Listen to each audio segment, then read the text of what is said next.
তেলিয়ামুড়া মহকুমার water resource বিভাগের PWD সরকারি অফিসে এক দুঃসাহসিক চুরির ঘটনা ঘটেছে। মঙ্গলবার গভীর রাতে চোরের দল অফিসের মূল ফটক সহ প্রতিটি ঘরের দরজা, লকার ও আলমারির তালা ভেঙে 3টি অ্যান্ড্রয়েড মোবাইল ফোন, মোটর ও অন্যান্য বহু মূল্যবান সরকারি সামগ্রী লুট করে নিয়ে যায়।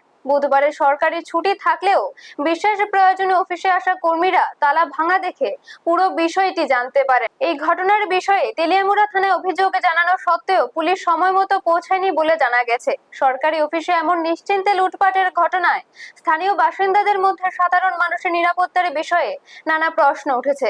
দপ্তরের কর্মচারীরা ঘটনা দ্রুত তদন্ত, চোরেদের গ্রেপ্তার এবং চুরি যাওয়ার সামগ্রী উদ্ধারের জোর দাবি জানিয়েছেন। ব্যুরো রিপোর্ট, নিউজ তৎকাল 24। 10:30-11টার সময় তো আমরা ওই 10 বিঘাট ব্রিজের সঙ্গে একটা কাজ করাইতেছি।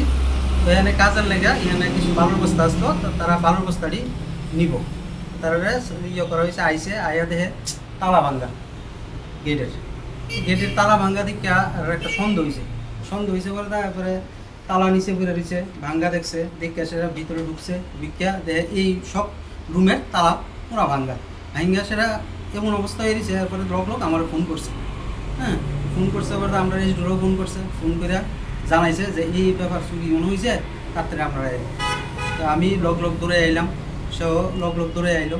আয়া দিই ভিতরে একদম লন্ডভন্ড কইরা মটর নিচে গা, এরপরে পাম্প নিচে, এরপরে ফুলে বাল্ব নিচে, এরপরে এই মোবাইল নিচে গা 3টা মোবাইল আসলো। এই 3টা খুব দামি মোবাইল, 25-30 হাজার টাকা দামের মোবাইল, 3টা মোবাইল নিচে,